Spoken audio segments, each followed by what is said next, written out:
Hello बच्चों, मैं फिर से आ गया, आपका अपना प्यारा सा लड्डू। हाँ तो बच्चों, ये पता भी तो करना है घोड़ा कहाँ है।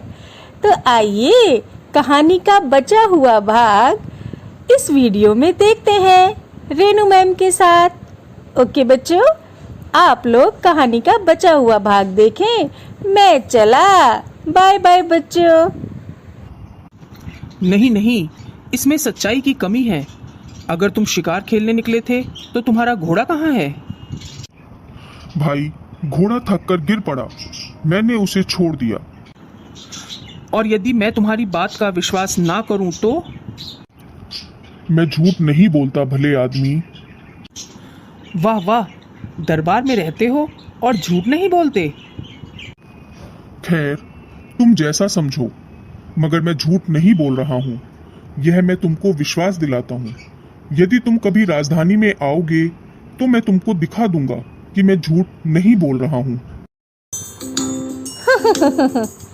बच्चों, अब राजा अपनी जेब से 1 रुपया निकालकर पुंडरीक की ओर हाथ बढ़ाकर बोलता है, लो भाई, यह लो इनाम, और आज रात को मुझे अपनी झोपड़ी में रहने दो।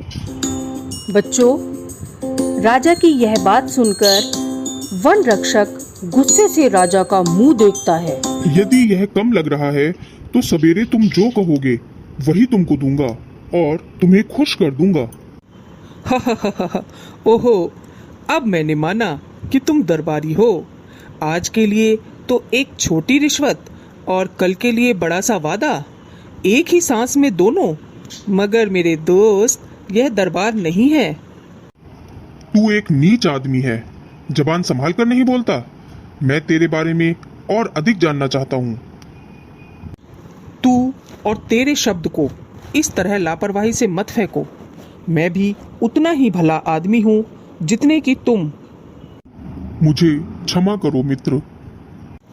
अरे अरे, मैं क्रोध में नहीं हूँ, पर जब तक तुम्हारी सच्चाई पर मेरा संदेह है तब तक मैं तुम्हें विशेष प्रेम भाव नहीं दिखला सकता। तुम ठीक कहते हो भाई, पर मैं तुमको कैसे विश्वास दिला सकता हूँ? ओह, तुम जैसा मुनासिब समझो करो। राजधानी यहाँ से 10 मील पर ही तो है। तुम अभी राजधानी जाना चाहो तो मैं तुमको रास्ता बता दूंगा। और अगर तुम रात भर इस गरीब के घर टिकना पसंद करो तो मेरे सिर आंखों पर रहो। सवेरे मैं तुम्हारे साथ चलूंगा। क्या तुम अभी साथ नहीं चल सकते?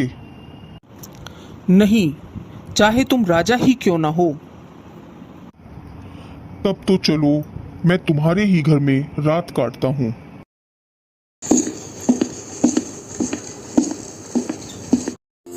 बच्चों, तभी राजा का एक दरबारी अचानक से प्रवेश करता है और राजा से बोलता है, प्रणाम महाराज। महाराज, आप कुशल से तो हैं? महाराज के लिए हमने सारा जंगल छान डाला।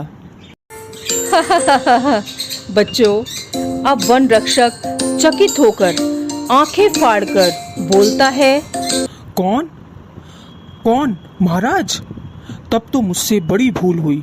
महाराज, आपके साथ मैंने जो ढिठाई की है, कृपया मुझे क्षमा कीजिए। मुझे क्षमा कीजिए महाराज। आप अपने उस सेवक का वध निश्चय ही नहीं करेंगे जिसने ईमानदारी से अपना फर्ज अदा किया है। नहीं मेरे सच्चे बहादुर मित्र, नहीं, मैं तुमको क्षमा नहीं कर सकता। मैं तुम्हारे जैसे नेक और सच्चे आदमियों के सम्मान का ऋणी हूँ। उठो राजरत्न पुंडरीक, उठो। अपनी पदवी का प्रमाण और मेरी प्रसन्नता का चिन्ह, यह तलवार लो। बच्चों, पुंडरीक खुश होकर राजा से तलवार ले लेता है।